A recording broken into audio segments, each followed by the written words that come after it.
Olá, boa noite. Tudo bem com vocês? Vamos aguardar daqui a pouco a professora entrar, Adriana Calvo. Eu vou tentar ver se eu consigo fixar o tema aqui.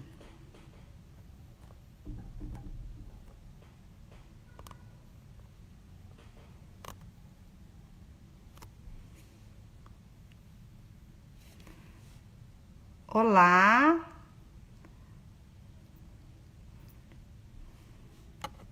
Vamos aguardando as pessoas chegarem. Vamos aguardar a professora.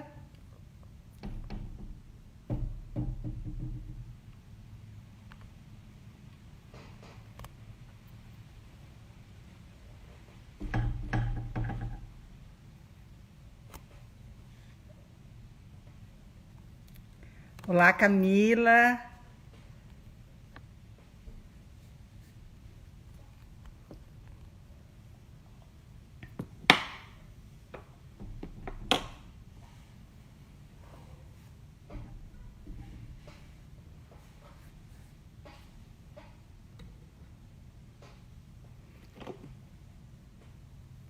Vamos ver se a professora já entrou.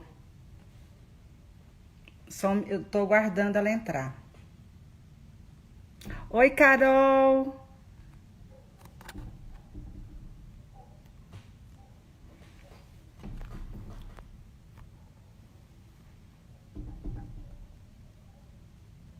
Vamos aguardar só um minutinho, gente. A professora entrar. Oi, Zeni, tudo bem? Boa noite. Isso. Agora, deixa eu ver se a professora já entrou. Vamos só aguardar.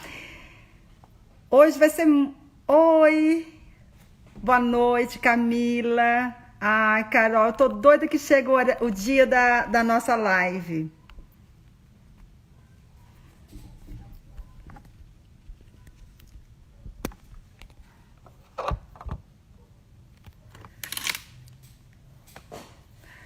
Ai, Zeni, você é sempre linda comigo, né? Você sabe que agora sou eu que arrumo meu cabelo. E deixa eu falar aqui com a professora, só um minutinho. Olá, Duda.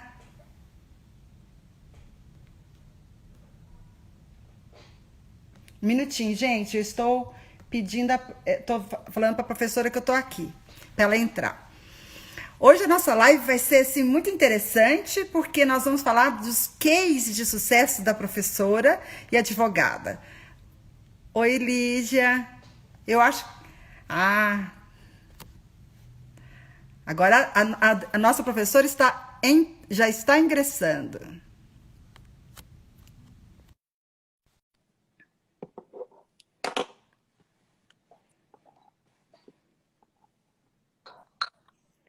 Olá, boa noite. Tudo bem, Patrícia? Eu estou bem, e você? Tudo bem, graças a Deus. Está ouvindo bem? Muito bem. Você está me ouvindo bem? Estou te ouvindo bem também. Ah, então tá ótimo. Primeiro, um prazer estar aqui com você. Já cumprimentei algumas pessoas que já entraram, outros vão chegando, né? Que esse horário é assim, as pessoas estão saindo do trabalho, vão no trânsito, ligam no celular. E eu queria falar um pouquinho rapidinho sobre o objetivo da nossa live, por que isso aconteceu, para as pessoas que estão chegando, talvez sejam pessoas que te seguem, né? Que não estão acostumadas já com a minha live. O objetivo da nossa live é passar para as pessoas... Oi, Michel, um aluno meu, que foi meu aluno da pós-graduação lá da FMU. Eu acho que eu vi o Antônio Carlos também Aguiar, meu colega. Oi, Antônio Carlos. Ah, cumprimenta, pode ir cumprimentando. A gente vai falando e cumprimentando, porque o que eu gosto dessas lives é essa coisa humana, sabe? De misturar, não é legal? Então, o objetivo é trazer pessoas que inspiram, para que o direito do trabalho e quem queira seguir qualquer vocação ligada ao direito tenha inspiração. E eu te convidei porque você me inspira. Eu não tive uma convivência tão estreita com você quanto outras pessoas que eu conheço, mas as poucas convivências que eu tive, a sua força, a sua inteireza. Acho que o que eu mais consigo falar de você é a sua inteireza. Poucas pessoas conseguem ser inteira e você, para mim, me passa isso. E eu tenho um imenso prazer de te ouvir. E eu gostaria de que você já iniciasse sobre como que você escolheu essa carreira brilhante que você já tem. Então, em primeiro lugar, Patrícia, obrigada aí pelo convite, né? Nem sei se eu sou merecedora, eu falei para você, né? Tem tantos advogados brilhantes aí para você entrevistar. Eu falei, Patrícia, tem certeza que você quer falar comigo? E aí você disse não. E eu fiquei impressionada quando você me mandou o WhatsApp e você resumiu a minha personalidade em 3 linhas. Eu falei, nossa, mas ela nem me conhece tão bem. Como é que ela conseguiu, assim, captar, né? A minha essência, eu falei, não, então eu vou, vai. Ela escolheu, eu vou. Mas volto a dizer que, assim, eu me sinto muito prestigiada de estar aqui nesse espaço de advogados que inspiram, né? E penso que, assim, tem muitos outros colegas melhores que eu que poderiam estar aqui. Então, eu vou ocupar esse espaço rapidinho aí para ver se eu consigo Mas realmente... o ponto de vista, para mim, de um bom profissional, ele envolve vários valores, né? E eu tive uma base dessa de valores com o professor Amaury. Então, ele também tinha alguns requisitos que são muito importantes, mas você tem muitos requisitos. Então, é um grande prazer te ouvir. Obrigada, Patrícia. O Mauri também foi quem me inspirou, né, a seguir o Direito do Trabalho. Eu era aluna da USP no 3º ano, quando eu tive a disciplina com ele de Direito do Trabalho, e eu me apaixonei por Direito do Trabalho assistindo as aulas dele, né? Então, Olha, o professor, ele realmente ele tem esse papel de muitas vezes mudar a carreira de uma pessoa, né? Um papel, uma responsabilidade. Eu falo que é olha responsabilidade. quem entrou aí, a Francesca. Oi, Francesca. É uma Nossa responsabilidade. É uma responsabilidade muito grande, né? E o Amaury realmente, assim, deixa muitas saudades aqui. Faço até um agradecimento especial a ele por todo o conhecimento que ele me passou e eu tenho certeza... Minha sobrinha, Ana, que acabou de entrar no doutorado lá na UNB Brasília. E eu tenho certeza que o Amaury inspirou muita gente, né? Ele é uma pessoa que realmente dá muitas saudades aí. Minhas homenagens a ele. Agora me conta como que você chegou no direito. Então, na verdade, assim, a gente conta lá de trás, é para contar tudo mesmo. Ah, eu quero saber a sua história. Você sabe que eu gosto de saber a história da pessoa, porque a história da pessoa faz parte de tudo dela. Verdade.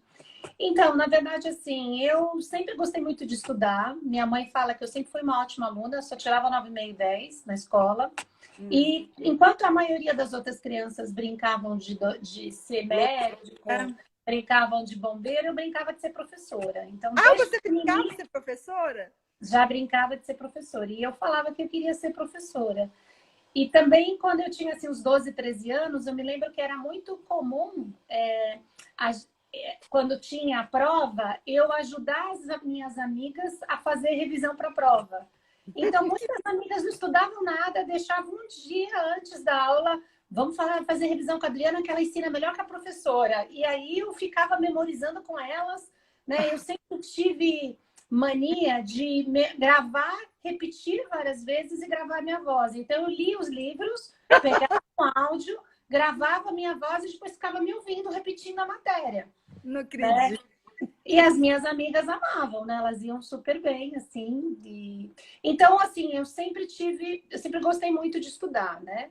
Então, isso já me facilitou muita coisa. E quando chegou na época de escolher uma profissão, eu falei para o meu pai que eu queria ser professora. E meu pai, como belo espanhol, né, imigrante aqui no Brasil, disse de jeito nenhum. Professora nesse país morre de fome. Professora eu não deixo você ser. Não acredito. Verdade. Aí eu fiquei assim, meu Deus, e agora? Né? Ele falou assim, 2 carreiras que você pode escolher, ou médica ou advogada. Aí eu falei, se eu não escolher nenhuma dessas faculdades, ele falou, eu não pago mais o colegial para você nem escola. Você não. Espanhol duro, sabe? Espanhol duro, daquele jeito bem... Aí eu fui fazer colégio arquidiocesano, e no arquidiocesano eu tinha que escolher uma área, eu escolhi biomédicas. E falei, então eu vou tentar medicina. Aí quando eu estava em biomédicas, eu tive uma aula que era sobre laboratório, né, de dissecar animais.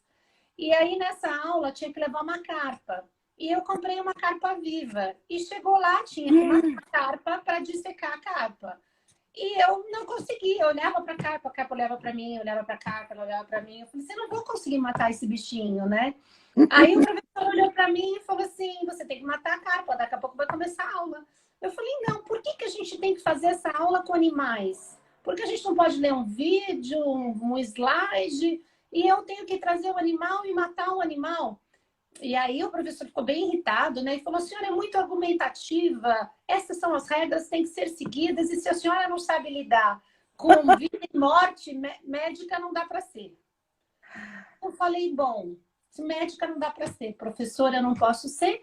Aí ele falou... Já descobriu essa profissão na hora, argumentativa. Assim, por que você não vai ser advogada? A senhora representa muito bem, fala muito bem, luta pelos direitos dos outros. Eu já era representante de sala, várias vezes eu já fui representante de sala. Se tinha algum menino na rua que brigava, vinham me chamar para eu ir defender. E aí eu falei, não, acho que talvez então eu vou ser advogada, né? Aí eu prestei pedagogia na PUC e direito na USP. Entrei nas duas. Comecei 6 meses de pedagogia e achei muito fraco, não fiquei muito estimulada. E já a USP lá de São Francisco, eu fiquei encantada com as primeiras aquele aulas. prédio, né, Adriana? Só entrar naquele prédio dá uma... Nossa, você já fica arrepiada. uma emoção. Era aquela época que a gente tinha aula com Lewandowski, tinha aula com Carmona, tinha aula assim com professores que você ficava assim, né, babando. Magano, você deve ter tido... Magano, Amaury Mascaro, eu tive aula com Nelson Manriche. Eu saía de Goiânia para ir nos seminários da USP. Era fantástico, assim. E aí eu segui o direito, só que tem um detalhe que eu não falei para vocês. Quando eu era pequena, meu pai me colocou para estudar inglês. Então, quando eu tinha 15 anos, eu terminei o curso de inglês e o professor me chamou se eu queria dar aula para criança. E meu pai, como era um espanhol muito duro, ele não comprava as coisas para mim, aquelas coisas de menina, sabe? Tipo, eu quero um vestido novo, eu quero não sei o quê. Então, para eu ter minha independência e ter meu dinheiro, eu comecei a dar aula de inglês com 15 anos. E aí fiquei até a faculdade de Direito, até o 3º, 4º ano, dando aula de inglês para ter o meu dinheiro. E quando eu fui fazer estágio no 3º ano é que eu parei de ser professora de inglês. Então, eu tive essa vantagem que quando eu me formei, eu fui para os Estados Unidos fazer um curso nos Estados Unidos. E por o fato de eu falar inglês fluente, quando eu estava nos Estados Unidos, eu fiz um estágio lá na UCI, na Universidade da Califórnia de Irvine, e o escritório de advocacia que atendia a empresa lá era um escritório aqui do Brasil, um grande escritório aqui do Brasil. Então você já conseguiu um trabalho. Eu já voltei com emprego garantido, porque eu estava fazendo curso lá e ganhando, e estudando direito americano. E aí começou minha vida de advogada, né? Olá, Michele. Aí começou minha vida de advogada, né? A advogada de grande escritório de advocacia. No começo... A Cruxem foi correspondente da Mascaro lá no Rio Grande do Sul, que também já foi minha correspondente depois que eu passei a ser advogada também solo. Ai, que bom cumprimentar as pessoas, é bom, né? Continua. É bom, muita gente querida aqui, a Michele, Via Lígia. Muita gente não conhece essa parte da minha história e tô contando. Eu quero saber, eu adoro história. E aí eu voltei dos Estados Unidos, né? Enquanto que quando eu morava nos Estados Unidos, eu dividi o quarto com 2 roommates, as 2 arranjaram um namorado lá e ficaram. Eu não gostava dos americanos, voltei para o Brasil. E aí arranjei emprego aí no escritório. Aí eu fiquei praticamente 10 anos trabalhando em grandes escritórios de advocacia, não vou citar nomes aqui, mas assim, foi uma experiência fantástica, né? Porque eu tinha acesso a estudar, eu tratava com grandes clientes estrangeiros. E como eu falava inglês fluente, é difícil advogado na área trabalhista falar inglês. No início eu fiquei um pouco como tradutora, sabe? Assim, eu ia para as reuniões com os sócios e eu meio ajudava na tradução. Então eu fiquei, mas eu fui aprendendo, né? E eu trabalhei muito tempo com demissão e contratação de altos executivos. Nossa! Expatriados. Por isso que quando eu fui fazer minha tese de mestrado na PUC São Paulo, o tema da minha tese de mestrado foi sobre contrato de trabalho do diretor de SA. Porque era a minha experiência prática, né? A minha experiência prática era já lidar com contratação de altos executivos.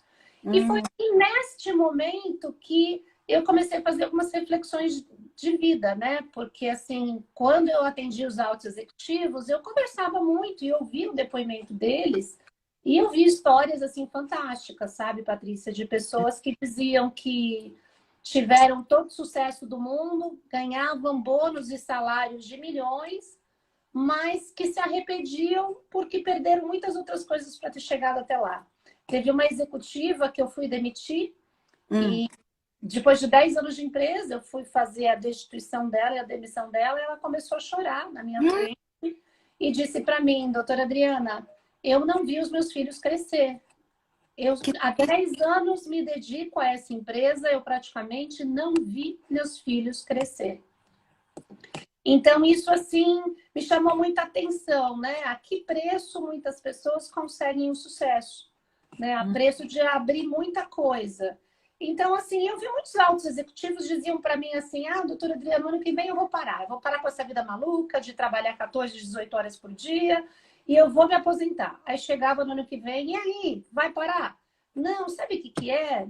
É que minha esposa quer que eu compre um jatinho particular e aí eu preciso do bônus da empresa, então esse ano ainda não, vou trabalhar mais 5 anos para comprar o jatinho particular. Aí, entre 5 anos... O que acontecia? O cara me ligava, ou ficava sabendo que ele infartou, teve um AVC, aconteceu alguma coisa.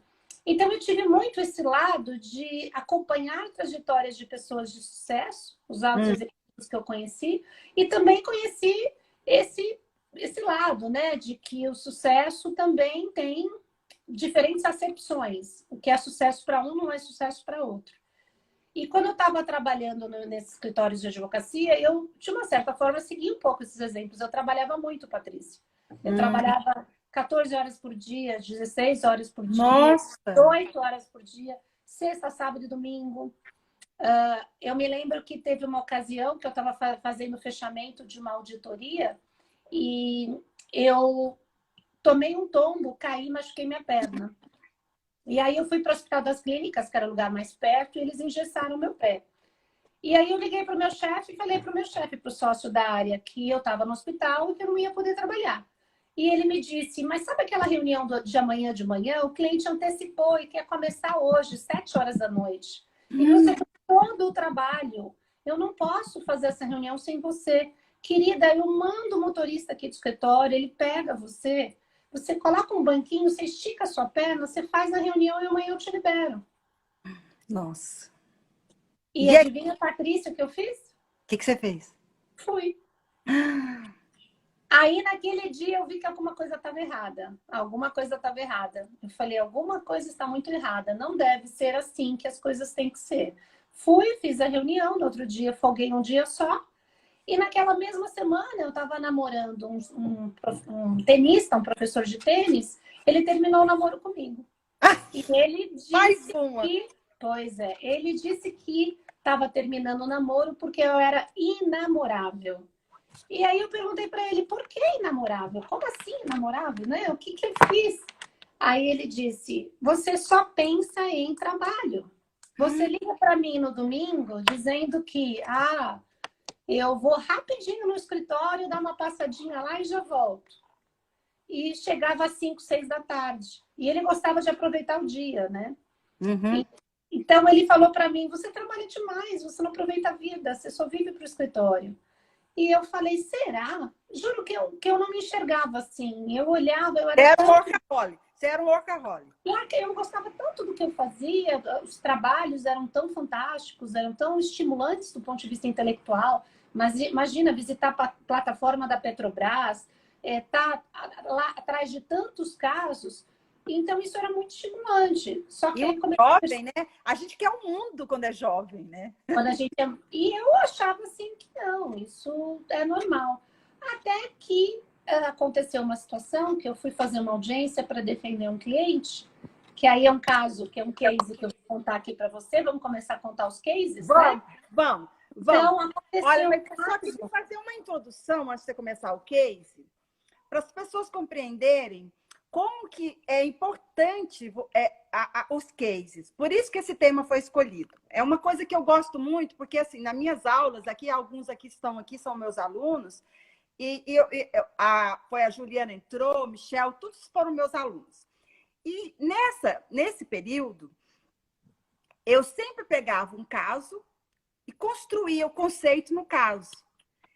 E eu soube, né, porque eu estava conversando com o Marcelo Mascaro, que você, numa dessas seminários, você comentou isso, que você também faz isso em um lugar que você dá aula, né? Acho que é FGV, né?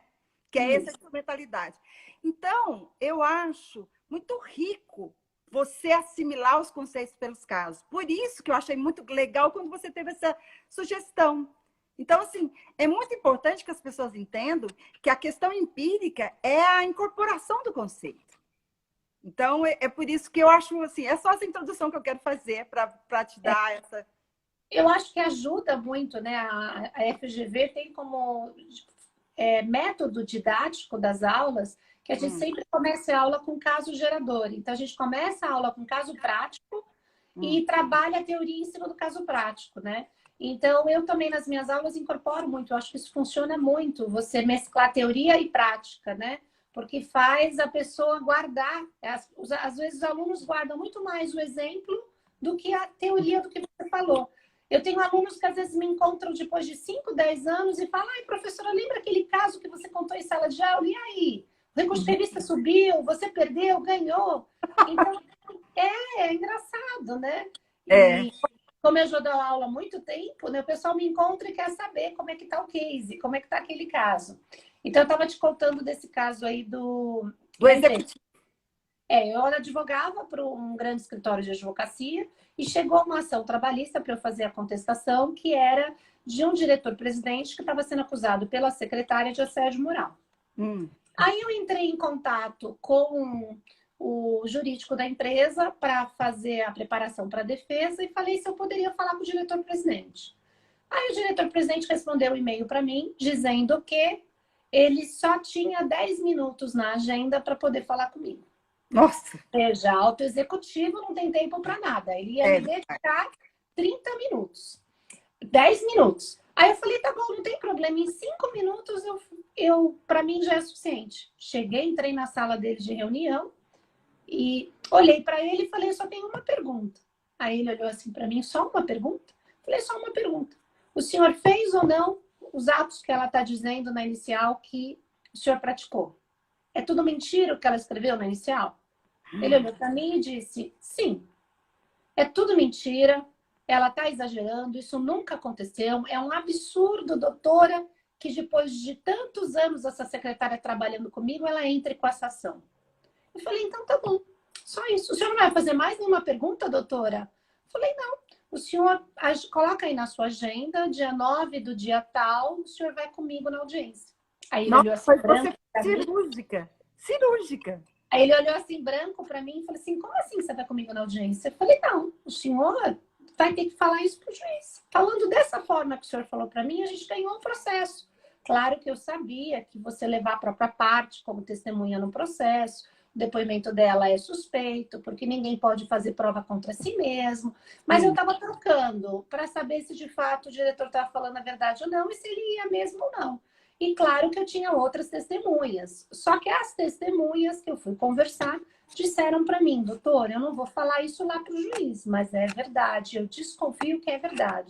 Ele tem um jeito muito difícil de tratar as pessoas, ele é uma pessoa muito difícil.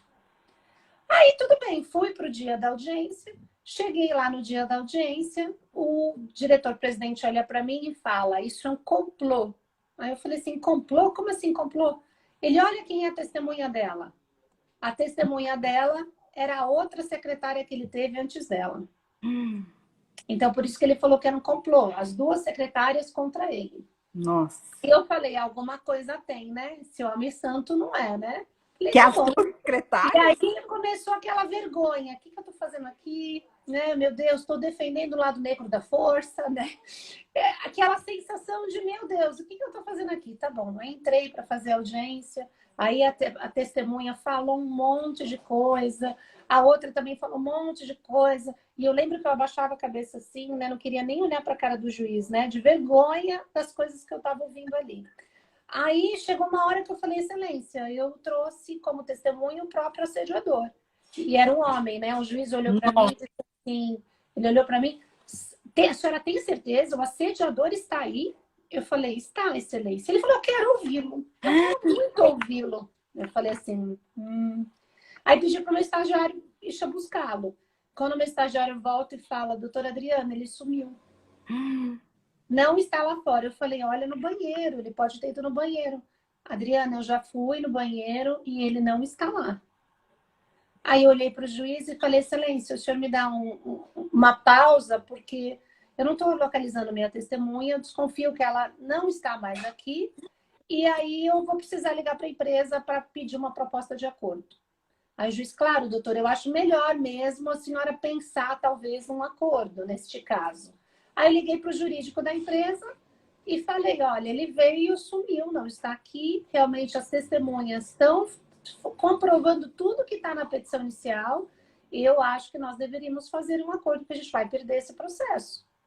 Aí a gerente jurídica falou, eu já estava achando que isso ia acontecer, doutora, fecha aí. Me fez uma proposta, eu fechei. Mas Então, olha que perfeição, é importante fazer alguma análise, porque você foi, atendeu o cliente, fez tudo o que devia e não se comprometeu como advogado num risco, ainda colocou a própria empresa para resolver o problema que ela já devia ter resolvido, sem você fazer... Nossa, foi demais isso. assim, e um compromisso com a ética, assim, uma coisa que eu falo para os meus alunos é assim, eu nunca consegui, como advogada, estar defendendo um cliente que eu não acredite na causa.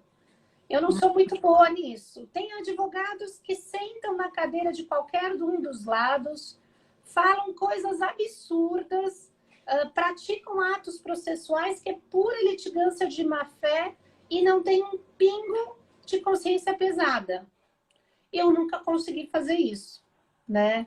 Eu nunca consegui fazer isso, assim, eu sou, não sei se é meu sangue espanhol, e eu me apaixono muito pelos casos que eu pego, e eu só consigo pegar os casos que eu acredito. E eu vibro muito com esses casos, eu me envolvo com o cliente, Olha eu me envolvo com os casos. olha por que será que eu te convidei, né? E eu não sei se isso é uma qualidade, um defeito, mas eu sou assim, eu me envolvo com os casos, eu me envolvo, e pode ser uma causa de 1 milhão até uma causa de R$ 1, eu vou tratar do mesmo jeito. Para mim, o que importa é, de fato, a questão da justiça. Eu não consigo ver ninguém precisando de ajuda e eu virar a cara e ir embora, eu não consigo. É uma coisa assim, minha. Tanto que um outro case que eu vou te contar, que é do marido da minha empregada. A minha empregada doméstica, um belo de um dia, chegou aqui em casa dizendo que o marido dela ia morrer de tanto trabalhar. Eu falei assim, como assim morrer de tanto trabalhar? Ela falou, ele trabalha à noite numa padaria, ele é padeiro, e o dono da padaria tranca a padaria quando ele entra e abre só de manhã. Que isso? E ele tem diabetes, ele está tendo crises de diabetes, eu tenho medo que ele vai desmaiar e vai morrer dentro da padaria. E aí, o que acontece? Eu fiquei assim, mexida com o caso dele. Falei, pede para ele vir aqui amanhã para a gente conversar. Aí ele veio, ele me contou que ele não tinha folga, trabalhava de segunda a segunda, das 10 da manhã às 6 da manhã, que a empresa não contratava outro padeiro para fazer rodízio com ele à noite, que ele é o único padeiro da noite, que ele fazia sozinho quase todos os pães, tinha 2 padeiros de manhã e ele à noite, ele fazia a mesma produção dos 2 de manhã. Então ele estava assim, extremamente estressado, a diabetes dele estava lá em cima, ele estava com risco de vida. E ele disse que ele não aguentava mais, né? Porque sem folga, sem férias, sem intervalo. E eu perguntei para ele, por que você fica trancado na padaria? Ele falou, porque eu fico sozinho, ninguém mais trabalha à noite, o dono da padaria não confia deixar a chave comigo. Então, 10 horas quando ele sai, ele me tranca, e 5 horas da manhã, quando ele abre a padaria, ele deixa eu sair. Aí eu falei, nossa, aí pronto, né? Já me envolvi com o caso, não aguentei, aí pronto. Fui fazer denúncia no Ministério Público do Trabalho.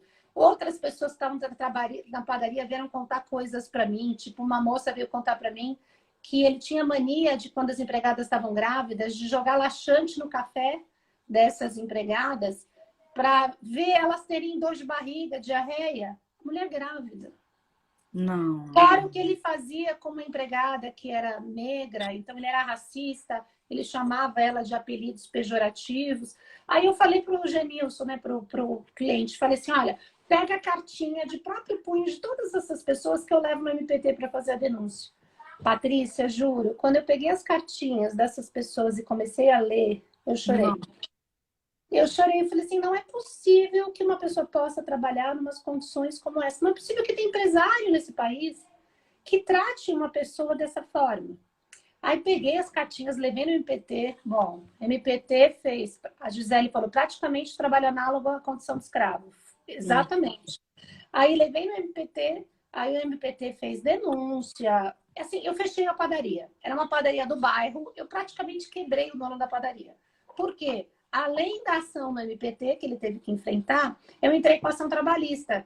E o Genilson falava para mim assim, doutora Adriana, ninguém nunca ganhou uma ação trabalhista contra ele. Aí eu falei assim, como assim? Aí ele compra juiz. Eu falei, não tem como comprar 90 varas do trabalho de São Paulo? Como assim? Aí eu falei, bom, você está dizendo que ele nunca perdeu nenhum processo? Ele falou, ele nunca perdeu nenhum processo. Aí o que eu fiz? Puxei todos os processos da empresa. E vi que tinham poucos, ou eram uns 4 ou 5, e todas sentenças improcedentes. Mesmo? Eu falei, alguma coisa está errada aqui, alguma coisa muito estranha. Aí eu puxei todas as sentenças e puxei toda. Eu sou teimosa, eu vou até, sabe, o último. Aí eu puxei as atas de audiência. Quando eu percebi, adivinha o que eles faziam, Patrícia? O que eles faziam? Casadinha? Não, era sempre a mesma testemunha, era o seu João e o seu Manuel. Todas as audiências, quem era o seu João e o seu Manuel. E o seu João e o seu Manuel falavam o que o advogado mandava falar.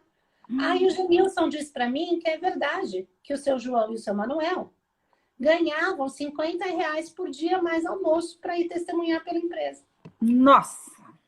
Aí eu fui para audiência. Aí mexeu com o seu brilho. Aí eu fui para audiência para guerra, né? Todas as atas de audiência na mão, tudo assim preparado, olhando frase por frase do que eles iam responder. Chego lá no dia da audiência, quem tá lá? Seu João e seu Manuel.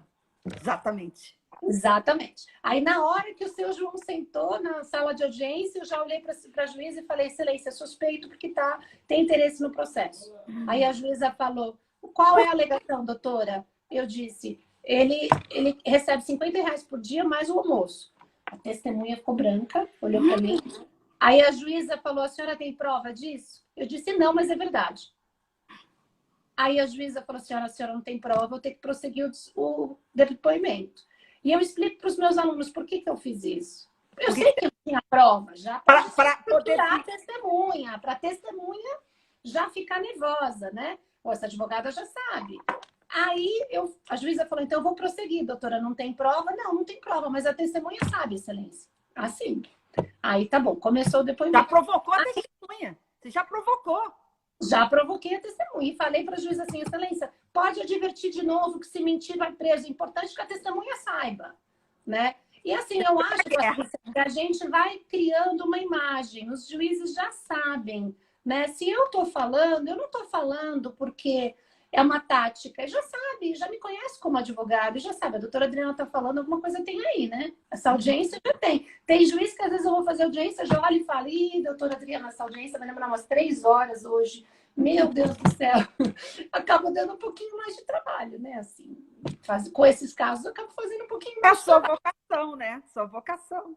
Aí, o que aconteceu? O seu Manuel tá lá e ele fala, qual o horário dele de trabalho? Para não dar hora extra noturna, da quinta hora até a sexta da manhã, o que ele falou? Que ele saía às 6 da manhã. Que ele saía que ele entrava às 5 da manhã e não às 6. É. Aí eu estava com o depoimento dele em outro processo, onde ele dizia que o horário dele de trabalho era das 5 até as 13. Aí eu olhei para a juíza e falei, excelência, como eu disse, ele está mentindo, ele é suspeito, está sendo comprado para a empresa para testemunhar, e eu tenho agora a prova, excelência, está aqui a ata. Aí o juiz olhou a ata, olhou para ele. O senhor disse que seu horário era qual? Ele repetiu, das 6 às 13. Aí a juíza, mas aqui no outro processo, o senhor disse que era das 5 às 14. Ele disse, sim, nesse outro processo eu disse isso. Aí a juíza olhou, mas qual é a verdade? Aí ele falou, nesse processo é das 5 às 13. Aí, decorado! Sim. Eu acho que não tinha nem noção do que ele fazia, né? Bom, aí desestruturei, a juíza já mandou oficiar, né? Ah, eu vou oficiar aqui o Ministério Público por falso testemunho, já prosseguiu no depoimento muito dura, e aí o cara já amarelou e já contou tudo. Já falou toda a verdade, que ele ficava trancado na padaria, já Que falou... Ganhei tudo, rescisão indireta, danos morais, todas as verbas rescisórias, assim, bonito. E o processo não conseguiram reverter até o TST, e o TST de vez em quando escolhe alguns casinhos e faz aqueles vídeos, as vinhetas. O meu foi para lá. Aparece lá no TST, padeiro de Arujá ficava trancado na padaria e pede rescisão indireta. Era o meu processo. Aí eu sei que eu quebrei quase a padaria, né? Porque, imagina, com essa ação no MPT, ação trabalhista. E o pior, Patrícia, é que depois o que aconteceu foi que o Genilson recebeu dinheiro, imagina para uma pessoa que ganhava R$ 1.100, ele recebeu quase R$ 200.000, e eu, como combinei com ele, eu não cobrei honorários. Eu fiz esse trabalho a título filantrópico. Nossa, paixão, paixão. Zero, justiça. Era a minha forma. Eu falo que eu não faço trabalho voluntário, eu não tenho trabalho voluntário. Então, meu trabalho voluntário é ajudar nesses casos. E aí, a minha empregada, ele, quando recebeu dinheiro, acabou se separando dela. E ficando com uma cabeleireira mais nova, bonitinha. Na hora que ele entrou no dinheiro, ele acabou... E a minha empregada reivindicou que pelo menos os 30% que eu, como advogada, teria cobrado, teria que ficar para ela. Né? Porque ela que indicou, né? Ele não quis ficar com ela, mas ela que indicou. Aí eu falei, olha, eu já fiz a minha parte, eu não posso, eu não sou advogada de família, agora eu não posso resolver a relação entre vocês. A minha parte eu fiz. Agora vocês têm que ver o que vocês vão fazer. Então, esse é um caso, é um case que eu conto para os meus alunos, né? De que você, quando pode, você tem uma atividade, uma forma de você fazer um pro bono, né? Você tem uma forma de ajudar as pessoas. E são essas situações que às vezes aparecem à nossa porta que a gente não pode virar as costas, né? E para mim tanto faz, Patrícia, se é reclamante ou reclamada, né? Eu sempre procuro escolher clientes onde eu acredito que eles estão falando a verdade e que são pessoas que precisam da minha ajuda para fazer justiça. Esse é o objetivo. Seja reclamado ou reclamante. Eu tenho alguns casos de reclamada, assim, também fantásticos, assim. E qual que é o próximo caso, que eu já estou curiosa? Vou contar Tem um outro caso de uma reclamada que, assim, eu fui numa reunião com uma empresa, uma sociedade de arquitetos, e aí eu cheguei nessa empresa e um dos sócios majoritários da empresa falou para mim, olha, nós éramos uma sociedade de arquitetos que demos muito lucro, faturamos bastante, os sócios receberam dividendos. Quando estava tudo bem, o casamento estava ótimo, estava todo mundo bem. Agora, antes da pandemia, né, em 2017, 2018, quando veio a crise, o pessoal acabou não recebendo mais divisão de lucros e a gente teve que, inclusive, diminuir as retiradas. E aí, alguns sócios não quiseram mais brincar. E alguns sócios começaram a ameaçar que iam entrar com ação trabalhista. E assim, quando eu fiz a reunião com esse cliente, eles já estavam assim com aquela visão do tipo, olha, é melhor a gente fazer acordo, porque a justiça do trabalho a empresa não ganha. Um dos sócios disse, eu não acredito na justiça do trabalho, não acho que eu tenho chance de ganhar. Eu queria que a senhora me ajudasse a resolver essas ações trabalhistas que estão surgindo, fazer acordo e resolver isso. E eu comecei a olhar o caso e disse, não, eu acredito na justiça do trabalho e a gente tem chance sim de ganhar. Você sustentou? Sustentei e disse, deixa eu analisar melhor os documentos. Aí eu olhei os documentos. Então, tinha ata de assembleia, os sócios recebiam dividendos, de divisão de dividendos no final do ano. Então, eles tinham total autonomia de sócio em relação ao horário. O sócio simplesmente comunicava se ele ia hoje trabalhar ou se ele não ia. Os e-mails, eles não mandavam e-mails tipo eu para você como chefe.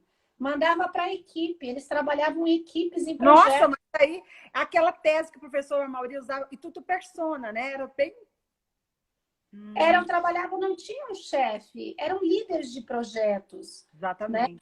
Então, eu falei, eu acredito que tem muitas chances nesses processos. E aí, assim, o que aconteceu, alguns casos, a gente fez acordo até para questão de honorários, né? Você gasta de honorários, o cliente muitas vezes prefere fazer um acordo para evitar o risco na frente. E aí eu fiquei com duas ações. Uma, eu perdi na sentença de primeiro grau e a outra eu ganhei. E aí eu fui para o tribunal. E no dia que eu fui fazer a sustentação oral desse que eu perdi, um dos sócios, que é o cliente, disse, olha, doutora, seja o melhor, que seja feito o que é melhor, mas eu vou dizer para a senhora, eu não acredito que a gente vai ganhar. Falou? De novo ele repetiu, eu não acredito no X-Trabalho. Aí isso me deixa mais... Aí, nossa, eu quase não dormi naquele dia, estudei o caso 300, fiz aquela sustentação oral escrita impecável. Se precisasse, despachei memoriais, insisti com a desembargadora. Né? A desembargadora olhou para mim e falou assim, a senhora não é sócia? Parecia que eu era sócia da empresa, né? Do jeito que eu estava defendendo o cliente, né? Falei, não, é que eu acredito na causa, acredito realmente nesse processo. E aí eu fui para a sustentação oral e virei.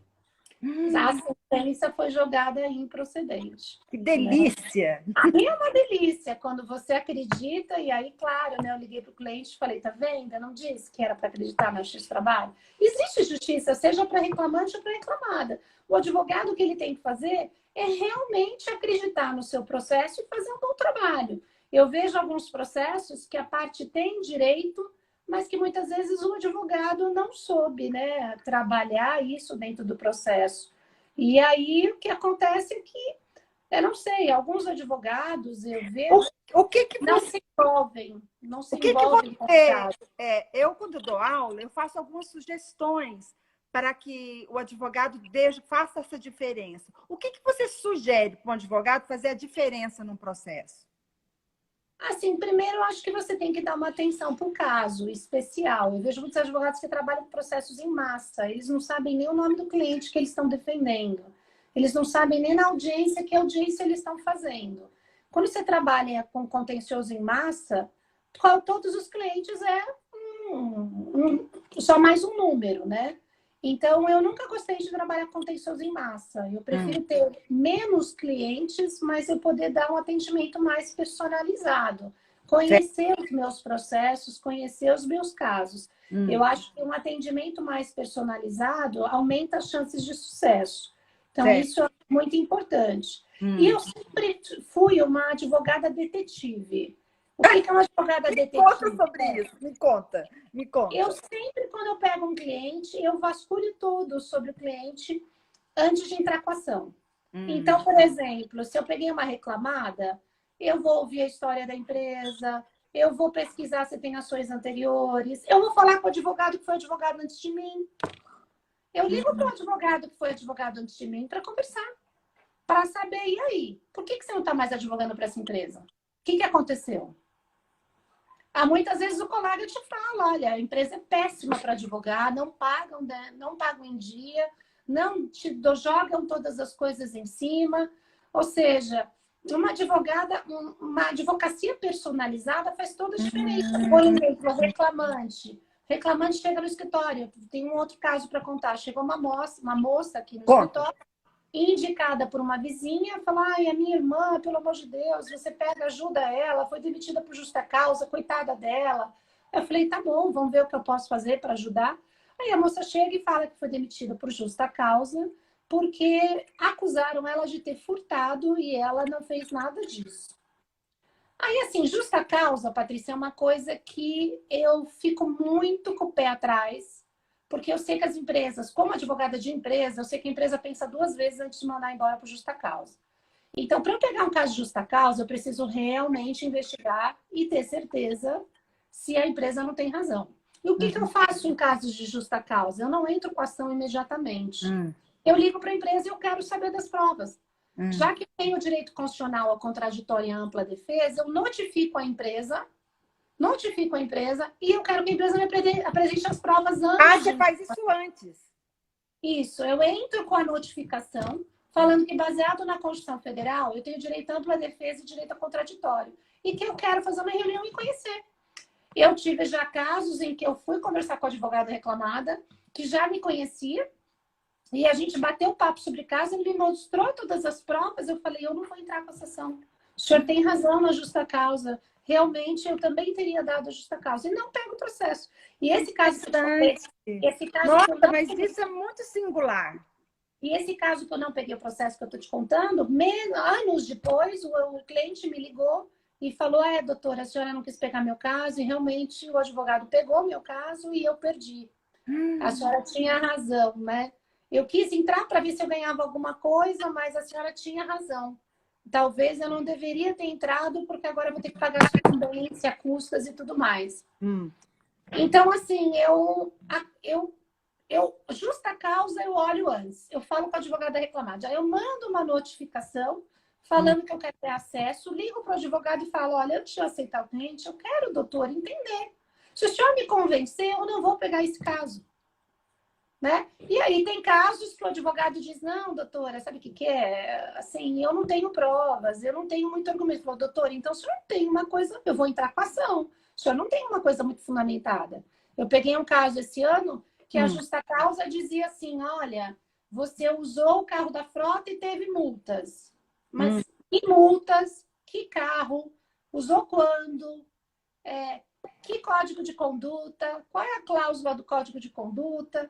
Aí liguei para a advogada reclamada. A advogada reclamada enrolava tudo. Olha só um parênteses, professora. O Lauro, que é do meu grupo de estudo com o professor Guilherme, disse que você atua como é nos Estados Unidos. Mas é um pouquinho de influência por eu ter estudado lá. Isso tem muita... como eu estudei um ano lá, e os advogados americanos, eles têm essa tendência de que se você tem a prova do direito da parte contrária, você é obrigado a mostrar essa prova, né? E você tem que ser um advogado muito mais negociador. Então, eu sou muito negociadora e eu trabalho muito nesse contato com o cliente e com o processo. Você gasta mais tempo, Patrícia, você gasta mais tempo para fazer isso. Pesquisar o cliente, falar com o advogado, entrar com notificação. É muito mais fácil, o cliente vem hoje, você entra com a petição inicial amanhã. Mas você tem muito mais certeza, né, de que você vai ter chances de pegar aquele processo. A maioria dos processos que eu entro, eu ganho. Assim, eu tenho pouquíssimos processos que eu perdi. Então, por quê? Porque eu faço essa triagem muito forte. Seja pela reclamada, seja pelo reclamante. Eu olho as teses da reclamada nos outros processos. Pode ser uma empresa que tem um monte de ações iguais à minha, eu já olho. Eu já sei qual é, se ela está perdendo na perícia, se ela não está, o que os juízes estão entendendo sobre Então, o seu trabalho é artesanal. Ele acaba sendo artesanal. Eu tenho uma boutique, né? É boutique. Eu tenho pessoas que me ajudam, eu tenho uma equipe, né, que me ajuda.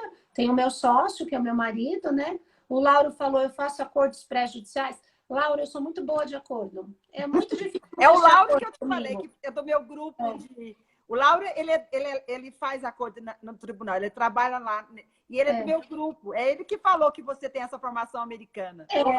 Eu faço muito acordo, porque o que acontece? Por eu advogar tanto para reclamada e reclamante, embora a minha experiência seja de reclamada, né? A minha formação foi 10 anos de escritório de advocacia de reclamada.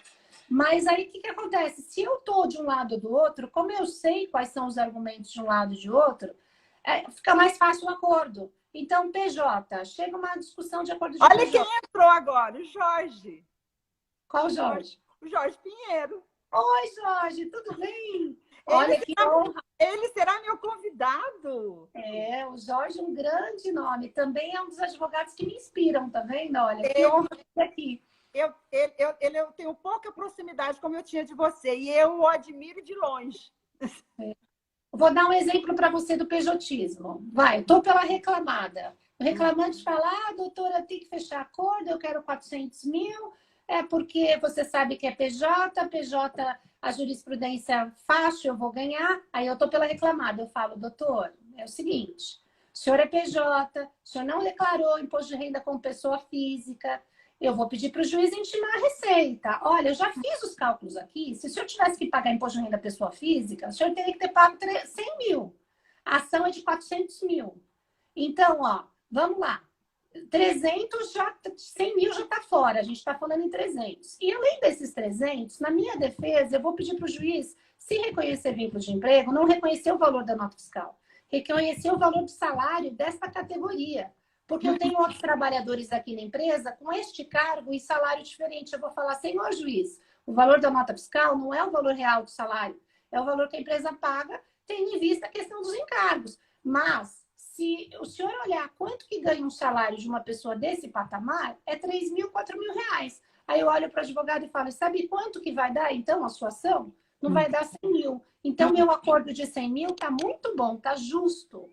Por quê? O senhor está recebendo um valor de imposto de renda que o senhor tinha que pagar e não fez, está recebendo em cima de um salário real de empregado de mercado, o senhor devia ter entrado com a ação pedindo em cima do salário de mercado e não da nota fiscal, e assim, vai ser justo para ambos os lados. Aí o advogado fica, né, e acaba fechando acordo, porque com medo da minha defesa, que eu vou falar isso mesmo. E eu coloco isso na defesa e falo isso em audiência. E quando eu estou pelo lado de lá, se eu estou pelo lado do reclamante, no caso de pejotismo, eu falo, olha, doutora, mas é o seguinte, a empresa teve vantagens nisso. Eu não paguei imposto de renda da pessoa física, mas a empresa não pagou INSS durante 5 anos. 28,8% de INSS em cima do valor da nota fiscal durante 25 anos vai dar uma contingência muito grande para a empresa também. Então, vamos fechar aí no meio termo? Ou seja, eu conheço os argumentos dos dois lados. Você atua para os dois. Porque você atua para os dois. Porque eu atuo pelos dois. Embora a minha experiência seja muito maior de reclamada do que de reclamante, sempre tive mais processos de reclamada, mas eu consigo colocar dos dois lados. Eu atuo para os dois também. Eu consigo olhar para os dois lados. Eu falo que eu atuo para quem tem direito, para quem precisa de justiça, seja reclamante ou reclamada. Existe reclamante que são pessoas extremamente oportunistas e tem empresas também que são péssimos empresários. Mas eu acredito que existem os dois também, bons empregados e boas empresas. Por isso que eu te falei, Patrícia, eu faço essa triagem no meu cliente. Eu não consigo pegar um cliente que eu não acredite na causa. E aí, quando eu acredito na causa, não tem... Olha isso, olha como minha percepção e meu feeling é exato. Olha como você é uma inspiração. Eu sou um pouquinho diferente, né, do tradicional. Tipo, em sustentação oral, aquele caso que eu queria muito, eu ganho. Pô, já teve 2 ou 3 vezes de sustentação oral que eu fiz assim, sabe, assim. Os embargadores olharam para mim. Que delícia! Risada. Mas assim, eu não me contive de alegria de que eu ganhei, né? Que não tive, eu falei assim, gente, eu ganhei, eu queria muito. Teve um caso que eu chorei, Patrícia. Verdade! Pois é. Eu já tive sustentação oral que eu saí assim, flutuando de felicidade quando eu ganhava. Eu também não consigo conter a minha emoção, não. Não consigo. Teve um caso que eu chorei que nem uma criancinha. Chorei assim. Que foi, eu até me emociono quando eu me lembro, que foi um caso que o meu marido indicou uma moça que trabalhou com... Você tem 4 minutos para esse caso, você consegue? E não contei todos os outros ainda, tinha um monte. Não, a gente ainda vai marcar outras. Esse caso foi um caso de assédio moral, que como a minha tese de doutorado foi sobre assédio moral, e esse caso foi sobre assédio moral. E assim, a moça que veio me procurar, ela trabalhou para banco, né? E eu juro que eu eu tento o possível, não advogo para banco, exatamente por conta dessas questões do que eu vejo, né? E aí, o que aconteceu? Ela era amiga do meu marido falou, pega o processo para ajudar, e ela sofreu um assédio moral muito forte. E aí, eu fui para a audiência com 3 testemunhas, as 3 testemunhas falaram tudo para a juíza, e o banco não conseguiu levar ninguém do banco disse que ia lá falar contra a minha cliente, porque sabiam que era verdade, nenhuma testemunha concordou. E quem foi de testemunha da reclamada? O assediador. Bom, a audiência foi maravilhosa. Eu saí da audiência e falei, ganhei o processo. Porque 3 testemunhas, a reclamada só tem uma, e é o assediador, que a prova dele não é uma prova válida, afinal eu não posso me incriminar, né? Fazer prova contra mim mesma. É claro que o assediador negou tudo na frente da juíza. E eu fiquei super feliz, falei, ganhei o processo. Inclusive, nesse processo de assédio moral, eu intimei o Ministério Público porque era uma denúncia de assédio moral coletivo. O MPT participou da audiência e fez pergunta. Eu sou super amiga do MPT, porque nesses casos sempre tem MPT. Aí o MPT eu falei, ganhei o processo. Quando veio a sentença, Patrícia, A juíza pegou trechos dos depoimentos das minhas 3 testemunhas e escreveu assim: a testemunha disse, eu acho que, eu penso que, eu não Nossa, me ela recordo distorceu bem, tudo. mas acho que. Aí, e ela anulou o depoimento das minhas 3 testemunhas e disse que o ônus de prova do assédio era meu e que eu não produzia a prova e julgou Que é isso? Aí ela mexeu com você. Patrícia, eu chorei porque assim a minha cliente estava com depressão, ela estava morando sozinha, o medo de eu ligar para ela e contar, de ela ver essa sentença. Aí meu marido ligou, porque é amiga dele, meu marido ligou para irmã dela, para ir na casa dela para contar. Olha, assim, foi a pior coisa do mundo. Aí eu falei para ela, você pode ter certeza que eu vou virar isso no tribunal. Certo. Você vai ter o meu empenho de que essa sentença não vai ser mantida. Patrícia, sabe o que eu fiz? Olha isso, olha o que eu aprontei. Eu tô doida pra saber. Tô doida. Peguei o nome da juíza, procurei no sistema do PJE todas as sentenças dela de assédio moral e eu verifiquei que esse argumento dela de anular o depoimento das testemunhas com essa questão de dizer que acho que, penso que, ou seja, ela disse que o depoimento não é certeiro, que a testemunha não mostra Feito isso era costume dela. praxe dela para tirar o processo da frente. Ela não tinha uma ação de assédio moral procedente. Ou seja, provavelmente ela era uma assediadora. Ela era uma assediadora. E aí, depois eu fui descobrir na vara que ninguém aguentava trabalhar com essa juíza, que era uma juíza substituta, assim, super difícil. Ela era uma assediadora. É claro que ela não vai reconhecer assédio moral de ninguém. Então, o que eu fiz? Quando eu fui despachar o processo, eu fui falar com a relatora e levei as sentenças. E falei, por favor, olha o que essa juíza está fazendo. Eu falei, eu não vou entrar no CNJ, não vou tomar nenhuma postura, mas eu estou na dúvida se eu devo juntar isso no processo ou não. Vim aqui despachar e ouvir a opinião da senhora como relatora experiente, como uma profissional, uma grande juíza, porque eu acredito que os juízes que estão aqui no tribunal são os mais experientes. A senhora já passou por isso, já foi uma juíza de primeira instância, jovem. A desembargadora olhou para mim e falou, doutora Adriana, eu entendi, não precisa fazer nada. Eu falei, a senhora quer ler as sentenças? Ela falou, não, eu confio na sua palavra, eu sei, a sua indignação está no seu rosto. Ela falou, eu vou analisar esse caso com muito carinho. Ai, não, que beleza! Não precisa juntar as sentenças. Eu não juntei as sentenças e fui sustentar. Virei o processo. Parabéns! Integral. Ganhamos tudo. Aí eu liguei para minha cliente. Amor, você vai ter que finalizar, amor! Ai, Patrícia, chorei tanto. Chorei quando perdi e chorei quando ganhei. Sabe assim? Olha, gente, nós vamos ter que despedir agora, infelizmente. Olha. Já estamos no final, né? Não, faltam 4 minutos só. Eu tenho que, senão eu não gravo. Eu quero que isso fique gravado, porque eu tô apaixonada por seus casos. Eu agradeço muito. Tô super feliz. Meus alunos que estão aqui, a minha irmã está assistindo, um monte de todos os meus colegas do meu grupo. Olha que prazer essa live. Eu acho que é assim, né? O Lauro falou, case de choro. Eu acho assim, o advogado, mensagem final. O advogado, como qualquer profissional, tem que fazer aquilo que ama. Eu amo ser advogada, eu amo ser professora.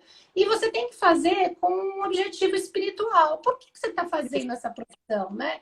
Qual o seu objetivo, né? Nessa profissão? Agora eu tenho que explicar. Amor, nós vamos explicar. Não vai gravar. Eu quero agradecer a todos. Um grande beijo. Eu me apaixonei por seus casos. Tchau. Gente, super obrigada aí de vocês terem Eu agradeço a todos. Um abraço aí para a Lígia, Michele, todo mundo, Jorge. Tchau. Tchau, Patrícia.